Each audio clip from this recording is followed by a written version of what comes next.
Alright guys, so I'm going to talk through the different parts of a circle. This is just like some vocabulary that you guys need to know. So you need to know the different parts. Usually in geometry we take it a little step farther and we end up being able to find like the length of the different parts based upon different things that you might know. If that's something that you guys are interested in, you can reach out to me and I can give you those formulas and kind of teach you a little bit about it. But what we've done is we went through and kind of talked about what things you need to know for the next steps in math. You'll get all the other stuff later. So if you want that, just reach out to me, let me know. But other than that, these are the things that you need to know before you move on to the next level in math. So, about circles. This is all about circles, right? So it says name the center, then highlight it green. So what you're going to do is you're just going to follow along with me. So hopefully you have this opened up in Notability and you are going to follow along. So name the center, then highlight it green. The center of the circle is the center point. This center point right here. It says to highlight it green. I just did the wrong thing. So here, just highlight that center green like so. And then we're going to name it. So I'm going to just name that point B. So that is point B. That is your center of your circle. So we're just going to follow along with what it tells us to do and do them. Number 2 says name the radii, then highlight them with blue, red, and pink. Radii is just the plural form of radius, so that means there's more than one. So we're going to name them, and then we are going to highlight them with blue, red, and pink. So the blue one is going to be, so radius is from the center point out to the outer edge of a circle. So BB would be one of them. Red, let's say it's BC. And then pink would be BA. So you notice B is in every single one of them. That's because radius is from the center point out to the outer edge. Now let's name them. So I'm going to name them with the same color that I highlighted them with. So the blue is going to be BD. You notice that it is a line segment. So we're just putting the line segment symbol above. The red one was BC. And then the pink one was BA. The next part, it says name the diameter, then highlight it yellow. The diameter is a chord, and you haven't learned what a chord is, but you're getting ready to. Diameter is a chord that goes from one side of the circle to the other side, going through the center point. So it would be that AC. So I just highlighted over. So if you notice, I had BC highlighted red. It's now changed to kind of an orangey color because I highlighted over it with yellow. And the BA has kind of changed color because I highlighted over it with yellow.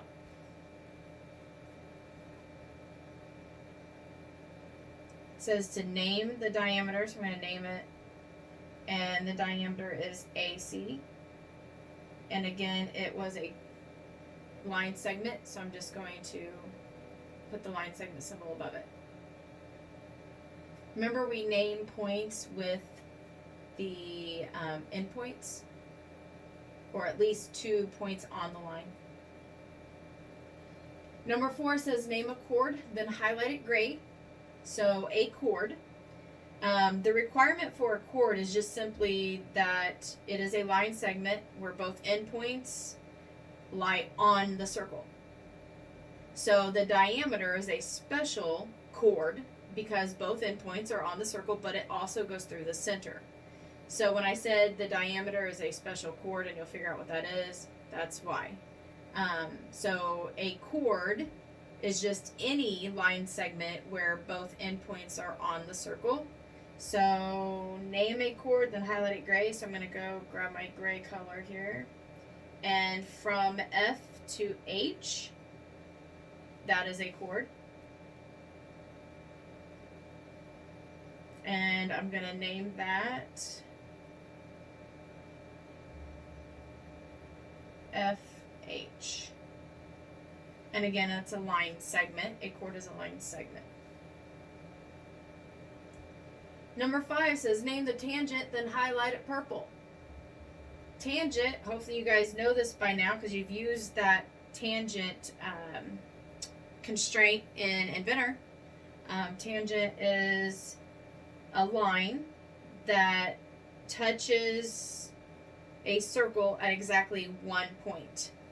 So it crosses a circle or touches a circle at exactly 1 point. So that line is going to be this line EC or CE. It says to name the tangent and highlight it purple. So I'm going to go find my purple.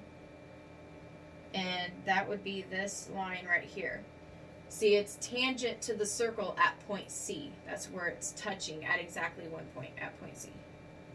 So I'm going to name it. And that is a line. And I can name it CE or EC.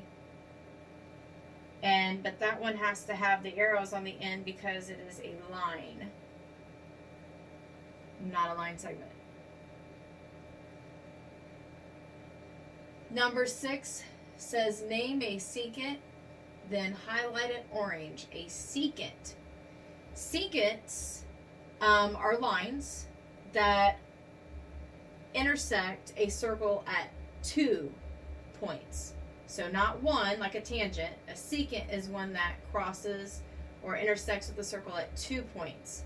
So it's basically going through the circle. So that would be like the line YC or the line AY. But it goes through, so it has parts of the line that's on the inside, it has parts of the line that's on the outside of the circle. So we're going to name and highlight it orange. So I'm going to grab my orange highlight. And it just says a secant, so you only have to do one. So it could be this YC or it could be the YA, either one. And then I'm going to name it. YC. And it is a line, so it has the arrows on that symbol. Number 7 says name a central angle, then mark it with a bright green color. A central angle, the word central, should clue you in to the fact that it's in the center. So the vertex of the angle is the center point. So it is an angle that is inside of a circle where its vertex is the center point. So that would be any of those angles that have B as its vertex. So angle CBD or angle DBA, or angle ABC. Any of those we can name. So I'm going to set a bright green. So I'm going to do, says to mark it with a bright green color. And it doesn't say how to mark it, so I'm going to mark it with our little arc. Remember we did that thing? So I'm going to do that. Oh, that doesn't really look very bright green in my projector. Sorry guys, let me undo that. Wonder if I have another. Does that look bright? Yeah, that looks brighter in my projector. Okay, so I'm gonna mark that angle there. And I am going to name it. And remember, when I have more than one angle at a vertex, you can't name it with just the vertex point. So you have to use 3 points in it. So that's going to be angle, use the angle symbol, C, B, D, or we could have done D, B, C for that angle. The next thing, number 8, it says name an inscribed angle, then mark it with a tan color. An inscribed angle is an angle that is in the inside. Inscribed is inside of the circle. but the vertex is not the center. The vertex is also not on the circle either. So it's just somewhere inside the circle is where the vertex is going to be. So if you look at the, let me grab, it says mark it with a tan color. So if you look here at the G point, see the point G? That point right there has lots of inscribed angles that it has with it, where it's the vertex. So it's a point just somewhere inside the circle, not the center, and it has angles that are within it. So I'm going to just say, let's do this angle right here. Oh, and that doesn't look very tan in my projector either. Sorry, guys. But anyways, I'm going to name that angle. Where's my tan? Oh, there it is. I'm going to name that angle. I could name it AGH. So this AGH. Oh, what did it just do? Or I can name it HGA. Whichever way I want to name it. So HGA. Why not? Alright, number 9. Number 9 says name an interior angle. So interior angle is new. Name an interior angle, then mark it with a dark green color. Now we're looking at a dark green color. An interior angle is an angle that's inside the circle, but the vertex lies on the circle. So, like angle where you're at A. So, what color green? So this angle right here, where you would have, you can name it GAB. Like that angle right there would be an interior angle. So its vertex is on the circle itself, but the angle is inside the circle. So again, it would be that angle right there.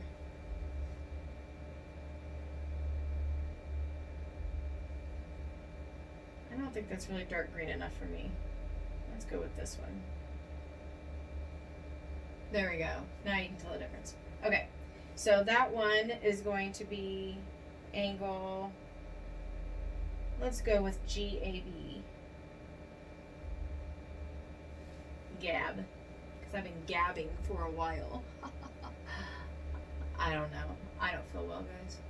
Okay, number 10. It says draw a red line that forms an exterior angle. So now I'm going to have to form an exterior angle. Exterior meaning it's on the outside. Exterior means outside. So on the outside of the circle, that's where your vertex is going to be. And so we're going to get the red color here, and I'm going to draw a line that will form an exterior angle. So let's go from point E, because the vertex has to be outside of the circle as well. So let's go with E, and I'm just going to make a line that goes through point E, like that. And so now I have that exterior angle that's right here. That would be my exterior angle. It didn't say to mark the angle, it just said to draw a line that forms an exterior angle. So that helps form an exterior angle. So I'm going to, I don't have to name it or anything. It just says draw the red line that forms it. So we're done with that one. Number 11 says draw a hot pink concentric circle to circle B. So remember the concentric circles from post-prom? Maybe you do, maybe you don't. But the concentric circles is like what looks like a dartboard. Remember the circles within circles? It just basically, it's a circle that has the same exact center point, just different radius. So I'm going to do my hot pink color here, and I am going to make a circle. a nice perfect circle. And I'm going to maybe move it so that it appears that B is its center point. There we go. I think that's good. Yeah, that looks about right. Okay. The last thing, it says name an arc and highlight it teal. An arc, which some of you might know by this point. Where's a teal color? I guess it's teal. An arc is a section of the circle. So it's just a part of the circle. So it could be from F to Y, or it could be from F to H, or it could be from F to C, or like just any part of that circle is what it could be. I'm just going to stick with the F to Y just so I kind of get my point across, like I know that's a section of the circle. And then it says to name the arc, and that's because we name an arc in a very specific way.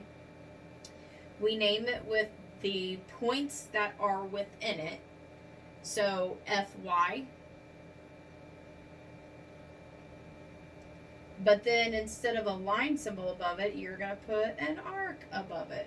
Isn't that fancy? If we went with the arc FYH, we could call it FYH. Weird, because a point you would only use 2 points. An arc you can name it with lots of them if you want. Or just 2. It's up to you.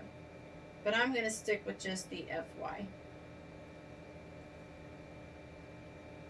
Okay, so I just kind of told you all of those definitions for all of those different parts while highlighting them and marking them so you could actually see what they look like.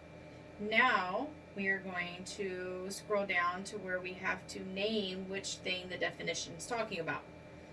So it says part of the circumference of a circle. So basically part of a circle. Oh, we just did that one. Hang on, let me switch to a neutral color. Black, why not? Okay, so we just named that one, and that was an arc. This next one, it says a straight line from the center of a circle out to the circumference. So a straight line from the center out to the circle itself, which we call that the circumference, but it's the circle itself. So that is the radius.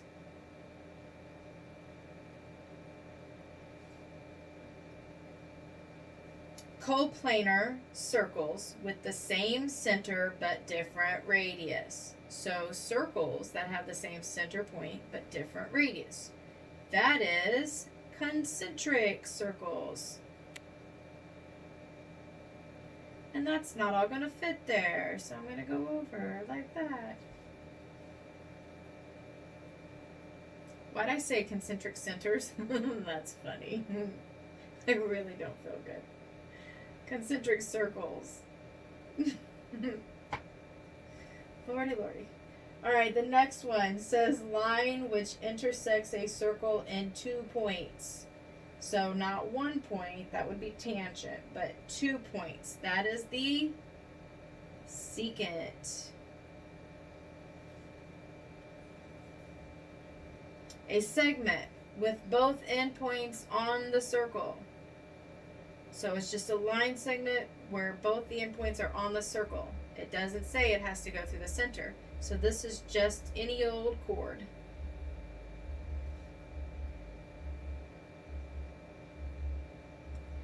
A line intersecting a circle at exactly 1 point. That is your tangent.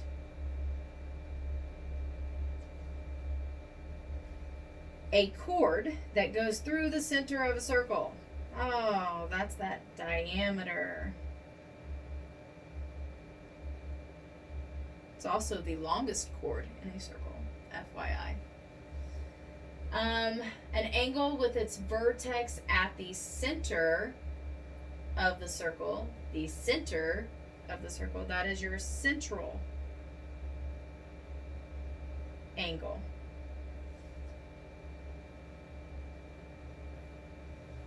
An angle with vertex on the circle and the sides are chords, so that means it's inside the circle. So the vertex is on the circle though. That would be an inscribed angle. An angle formed in a circle by intersecting chords or secants. So that means that it's inside the circle, and that would be the vertex would also be inside the circle. If the angle is formed in a circle, that means the vertex is in the circle. So that is your interior angle. I think I spelled that right. And then the last one, an angle formed outside a circle by intersecting tangents or secant lines. That would be your exterior angle. Okay, so these are the parts of a circle that you need to understand what they are. You need to be able to identify them visually and kind of explain what they are, like with their definition. So that's why you got the visual of them up here, and then we also made sure that we understood what their definitions were down here. To reiterate their definitions, you're going to do this crossword puzzle. So their definitions are there. It's probably worded the same, a little different, maybe a little different on some of those. But you're going to find the definition, match it with the word, and put the word in the crossword puzzle. Once you're done with all of this, you're going to submit it. And then there's an exit quizzes assignment that you'll also do once you're done with all this. In that exit quizzes, you just have to identify what part of the circle is being represented in the visual. So that's all I got for you. See ya.